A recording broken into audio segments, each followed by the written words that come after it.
certificate in early childhood education. This is the early childhood literature and reading subject. Your code for this subject is Cece Elrd12 for 2021. This is an examination-based contact session for this subject. Your presenter will be Mrs. S. van Wyk. Good day, students, and welcome to this presentation of this very interesting subject. I would like to thank you for choosing this subject. You won't feel sorry that you do it. My contact details are as follows. My cell phone number is 081 277 3332.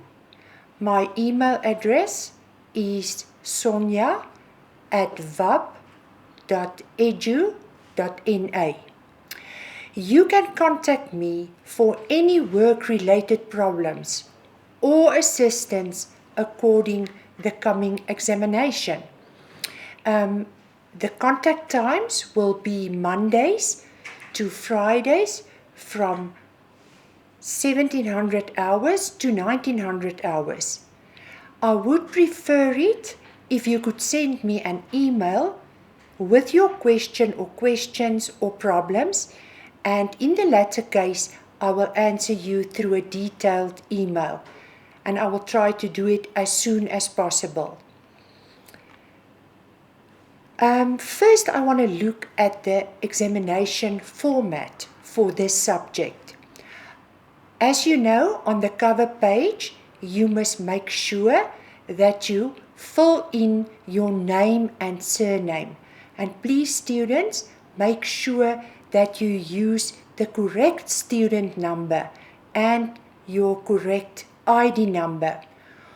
All the questions should be answered directly on your question papers.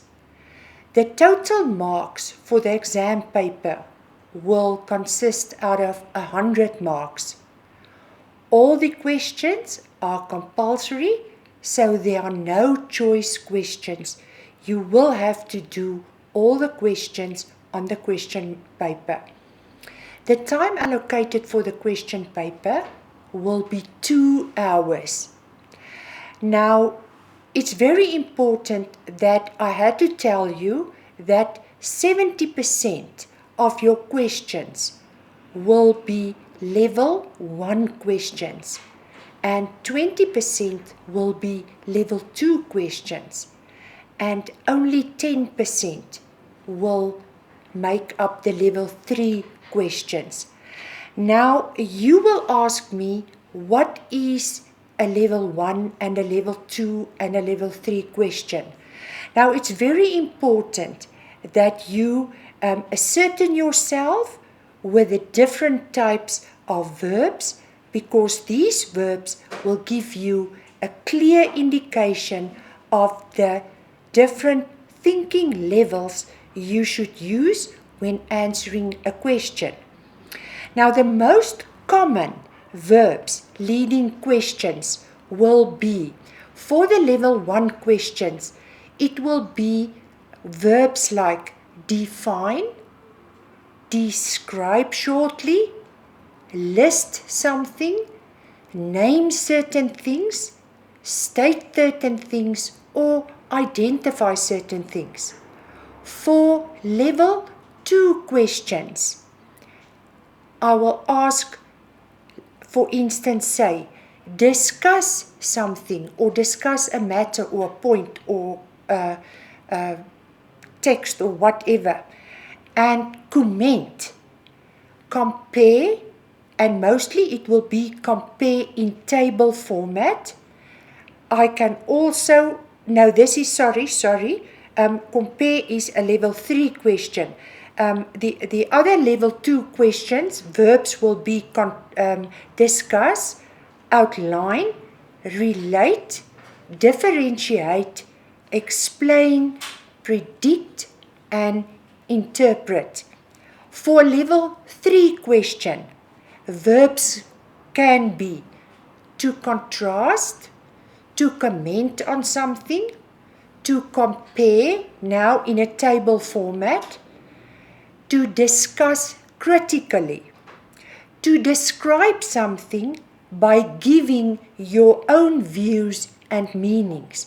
That will be different from the describe, say for instance, in a level 1 question or in a level 2 question. The moment that I ask you to give me your own view or your own meaning, you must immediately know this will be a level 3 question.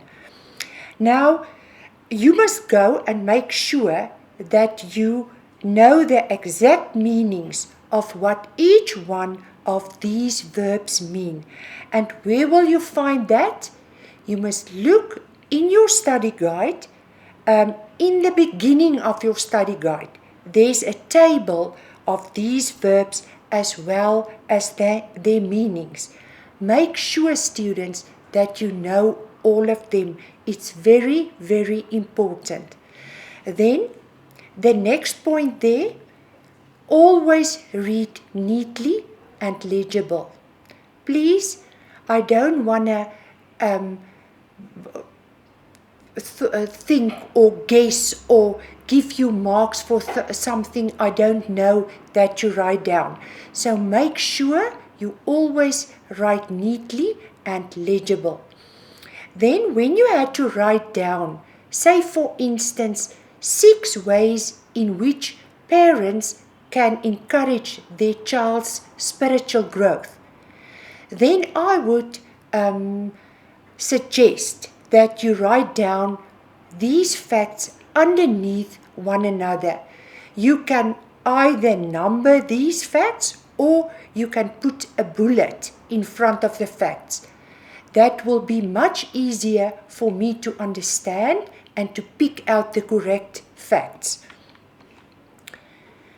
Then, please remember, students, this presentation is not a scope of the examination. With this presentation, I want to emphasize and explain some important concepts, some statements, and I want to tell you more about the content of this subject.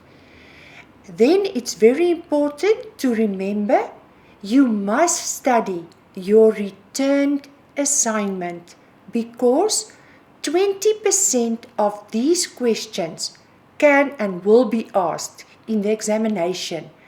But just make sure that you learn the correct answers from the memo you will receive after your assignment. Make sure you study the correct answers. Then, students, please try to answer the learning activities in the beginning of each unit on your own and in your own words.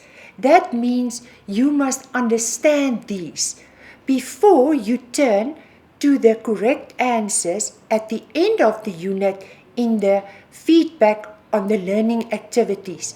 So make sure you understand the questions, that you understand the content before you go and look at the back of your unit at the feedback on learning activities where you will get the correct answers. That's very important. Now we are going to look at Unit 1. Now this study guide consists out of 5 units. You must learn all 5 units. I didn't left out any unit or I didn't see any unit as more important than other one. So make sure you pay special attention and good attention to every unit in this study guide. The first unit is about the importance of literature in early childhood learners' development. The second unit is to show you which selected theories of the reading process. The third unit, effective practices of teaching early childhood reading. The fourth unit, the teaching learning activities and materials of preparatory reading. And in Unit 5, the assessment of reading and reading programs and learner support for early reading difficulties. Now, when we look at Unit 1, in Unit 1, 1.1, look at the definitions of literature and the definition of early childhood development that you will find on page 5 to 6. Then 1.2, different genres. There are different genres of early childhood literature. For example, picture books, picture story books, board books, lift the flap books, wordless books, nursery rhyme books. This is only a few of them. There are more. And you will find them on page 10 to 50. Now, students, make sure that you know the differences between some of these books. That's also important. And you must be able to explain to me what is, for example, a picture book, or what is the difference between a picture book and a picture story book. I brought some books along just to give you a few examples of what to look for when you choose books for pre-primary learners, as well as to show you the different types of genres of books. First, I've got here the Lift the Flap book. These books are meant to make learning and reading more fun and interactive. As you will see, I'm going to read to you there.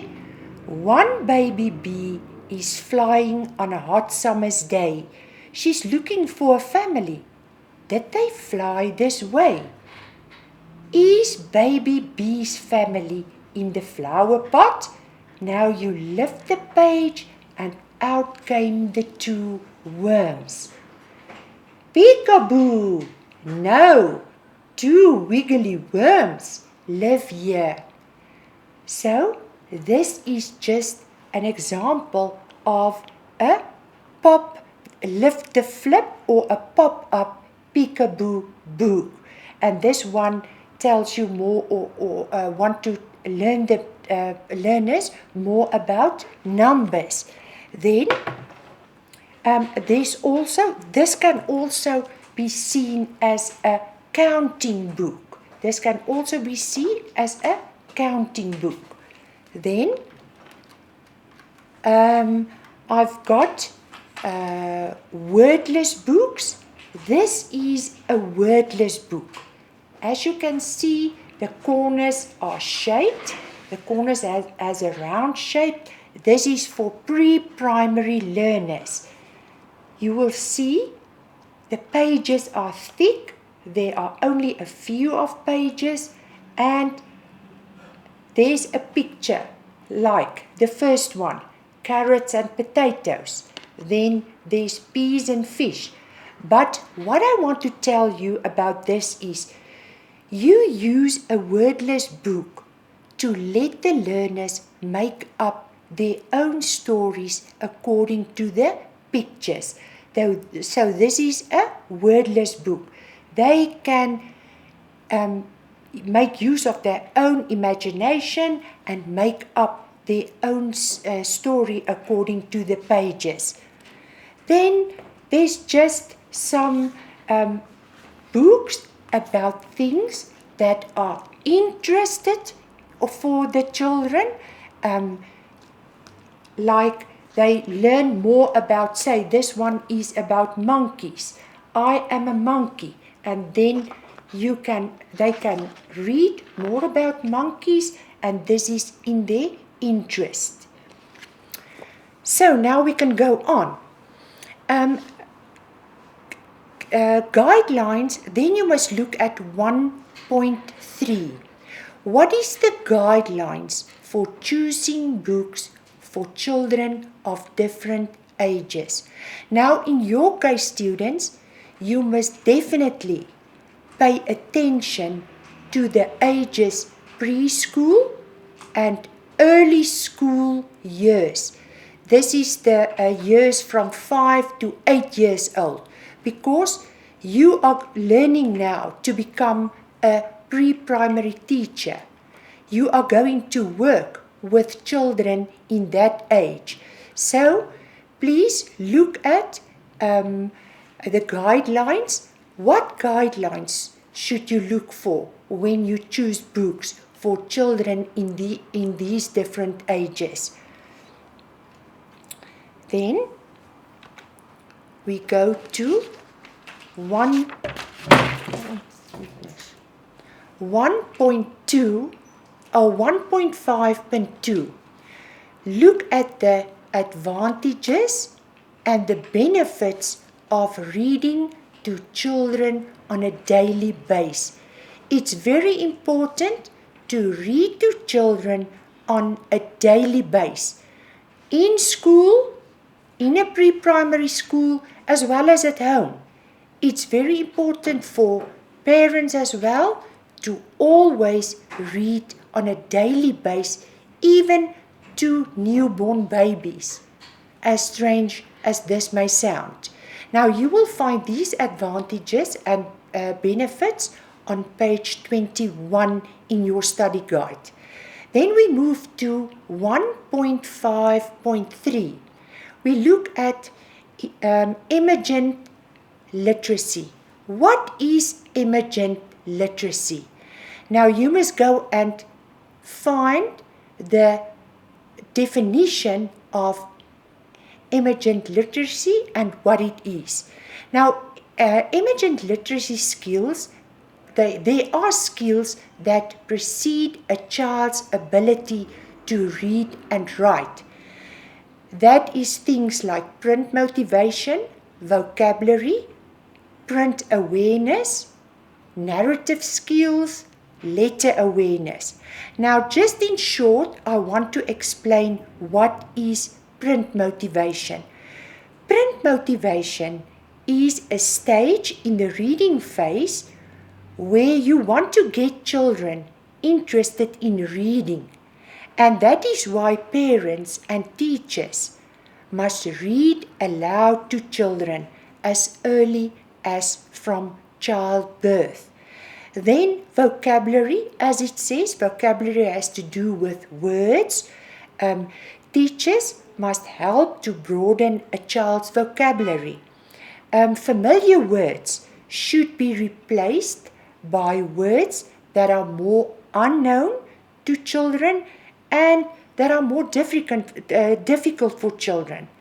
This can be done by the STAR system. So please familiarize yourself with the STAR system. You will find that on page 23 in your study guide. That's very important as well. Then I go back to print awareness. What is print awareness?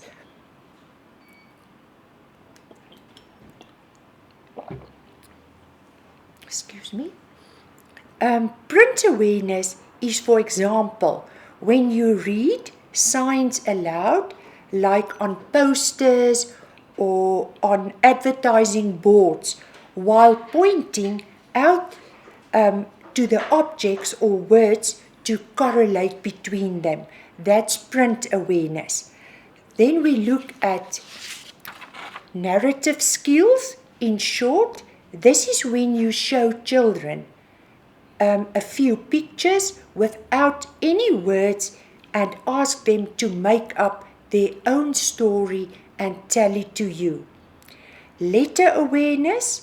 Through letter awareness, you will help children with this. Let them sing or activities that will help them with letter awareness is to let them sing or play alphabet songs or alphabet games. Now we move on.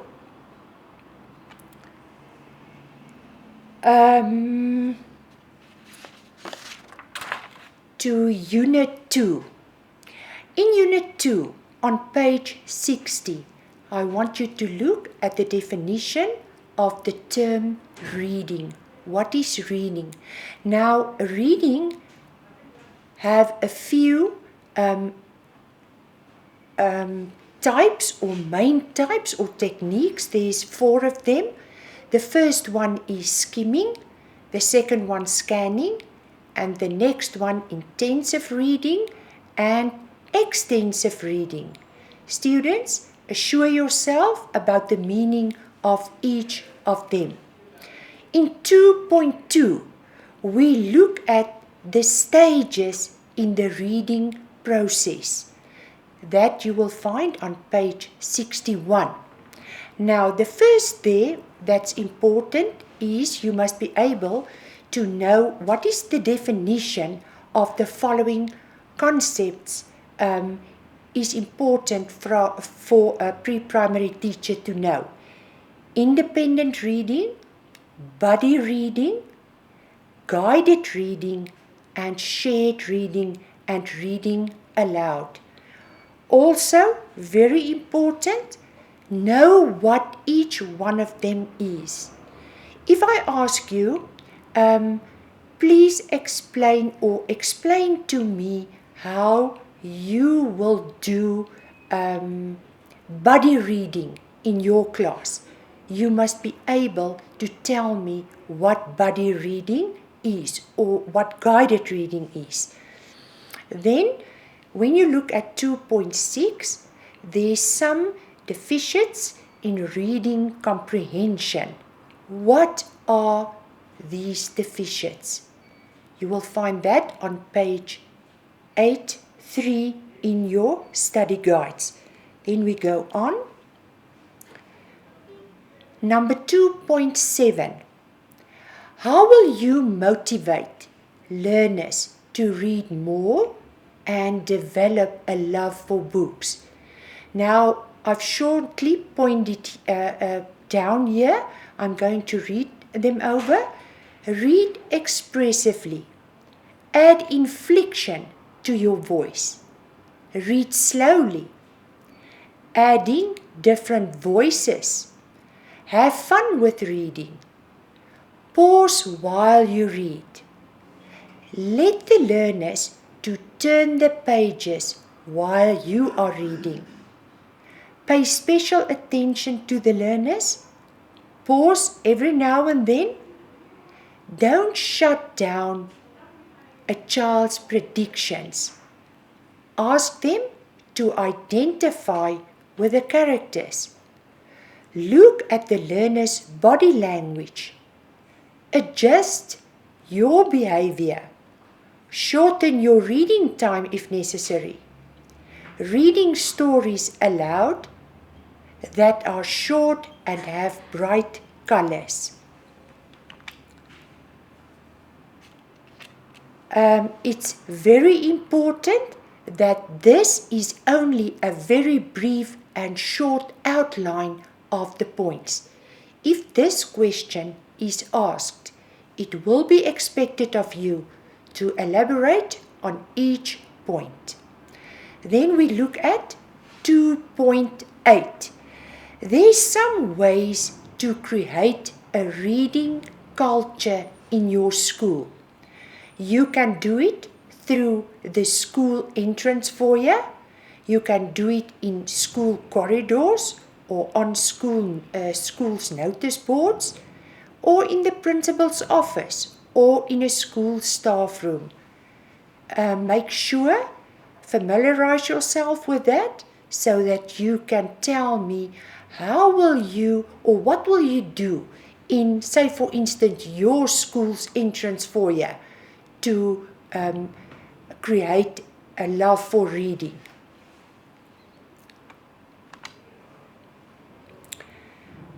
Then just before Unit 3, I just want to remind you there are some disadvantages or deficits that a child with poor visual memory, that a child that have poor visual memory will expose to you. That will be difficulty with copying from a blackboard, replicating information on worksheets, and comprehending reading. And he will suffer to remember sight words. Please remember this as well. Then we move over to Unit 3. In Unit 3, number 3.1, activities that can support and improve visual perception. This is activities like shapes, puzzles, hidden pictures, I see something, matching, dots, copying. You must also be able to briefly explain every activity. So you must know what is hidden pictures. How will you do activity hidden pictures in your class? Now you must look at the definitions of visual discrimination. Visual discrimination, it helps a child to see subtle differences between objects or pictures and to see if something matches up. Visual memory. Visual memory reflects the child's ability to store visual details of what has been seen in the short-term memory. Activities that teachers can do to promote the storage of visual information in the long-term memory of the learners. You must go and look for them on page 109. Then, number 3.4. What is the definition of a multimodal book? Multimodal books are those books which use multiple ways, just as the word said, to communicate meaning to the reader. To interpret these depends on the knowledge and the experience of the reader. Then, now we found out what is a multimodal book. But what are multimodal texts? What is that? This is a text, or a text is multimodal when it combines two or more semiotic systems. You must go and find examples or a more uitgebreide meaning of what is multimodal text, and you will find that on page 30 to 132. Then examples of semiotic systems: linguistic, visual, audio, spatial, and gestural. Make sure you know what that is as well. Now we are going to look at reading corners. As you will know, every class in a pre-primary, in every class there will be, or there is supposed to be, a reading corner. Now it's very important that you know, as an upcoming teacher, a pre-primary teacher, how would you set up or create a reading corner in your classroom with very little expenses. Now, you can go and read through reading corners on page 164 in your study guide. I've put you there two pictures just to show you how a reading corner can look like with the minimum objects. You can put in there a bookshelf You can put a few cushions there. You can put a mat there. You can put a few desks there if you would like. Some colorful posters against the wall. Then books of different kinds. So you must be able to tell me, how will you create a reading corner that is attractive to children in your classroom? Then in Unit 4, in 4.1, the definition and the purpose and other important skills of visual perception. So first I want to know, you must be able to give me a definition of visual perception. Then you must tell me what is the purpose of visual perception, and then what is other important skills of visual perception. What is phonological awareness? You must go and make sure you know that. What is phonemic awareness? What is the difference between the two? Phonemic awareness is not the same as phonological awareness. Then, what must you look for when choosing books for a pre-primary learner? Now, here I want to show you again.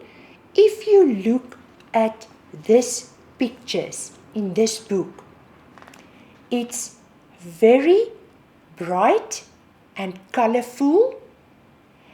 There's a little text on this page.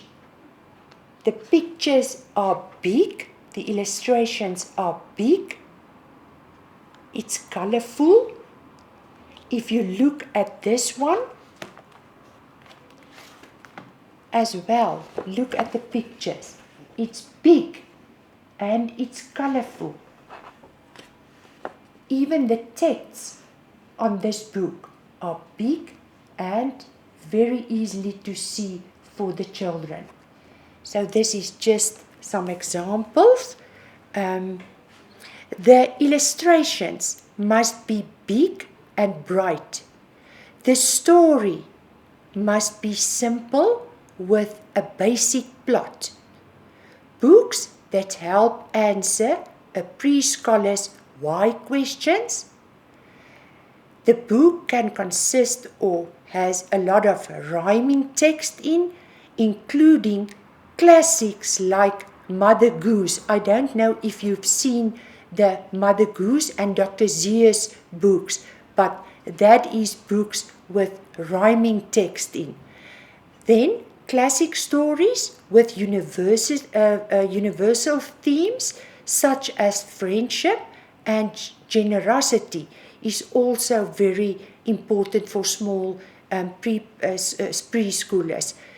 Activity books that encourage exploration, observation and play, and bedtime stories to calm preschoolers down after a busy day before sleeping time at night.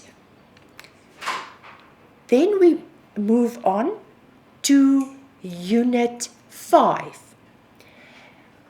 At that unit is very important, the basic competencies for preparatory reading in the pre-primary phase. I'm not going to read through all of them. You can do it on your own, but you must make sure you know them for the examination. Then we go to the warning signs that a teacher should be on the lookout when you listen to a child reading aloud to you. Very, very important. You can find it on page 279. Warning signs that a teacher should look out for when you listen to a child reading aloud to you in class. Then there's certain types of learner support that a teacher could offer to children who experience vocabulary problems. I will read this through.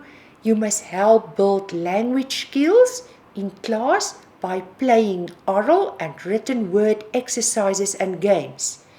You must teach children about the important, useful, and difficult vocabulary words before they start reading the text. This will help them to remember the words and to improve their comprehension. Offer children with opportunities to encounter target vocabulary words beyond the context in which they are taught. Have children use taught vocabulary words often and in various ways, both orally and in writing, so they are better able to remember the words and their meanings. Teach them vocabulary via explicit instruction and through independent readings. Help children to learn to use context clues to determine the meanings of words. Teach them that some context clues are more helpful than others and provide examples of helpful and less helpful clues. Read to your class each day. When a book contains a new or interesting word, pause and define the word for the children. After you're done reading, engage your class and your learners in a conversation about the book you've just read to them. Also engage children in conversations every day, not necessarily about the book, but talk to them. Let them be in conversations with each other as well as with you. If possible, include new and interesting words in your conversations. Then you must be able to distinguish between short-term memory and long-term memory. It's very important. What is short-term memory? Short-term memory allows you to store small amounts of information for brief periods of time. For example, a telephone number that you remember only until it has been dialed. Then long-term memory is when you store a virtually unlimited amount of information about the word. The knowledge we store in our long-term memory affects our perceptions of the world and what influences in the environment we attend to. Then when you look at 5.1, assessment is related to how well each child achieves the basic competencies specified in the syllabus. Therefore, it is very important for you as an upcoming pre-primary teacher or junior primary teacher to know the Namibian guidelines for reading assessment. Carefully read through this content in your study guide. Guys, make sure that you know why reading assessment is important and what is the information used for. Very, very important. So students, this brings us to the last slide of our presentation. I just want to tell you, if you study in advance and if you study the correct answers from your assignment and you use this presentation and presentation's information, you will achieve good marks and you will pass the examination. I just want to read you something there. Never or don't say you don't have enough time. You have exactly the same number of hours per day that were given to Helen Keller, Nelson Mandela, Pasteur, Michelangelo, Mother Teresa, Thomas Jefferson, and Albert Einstein. I would like to wish you the best of luck for the examination. And again, I want to invite you, if you don't understand something or if you want to know something, feel free to contact me during the given hours. Goodbye, students.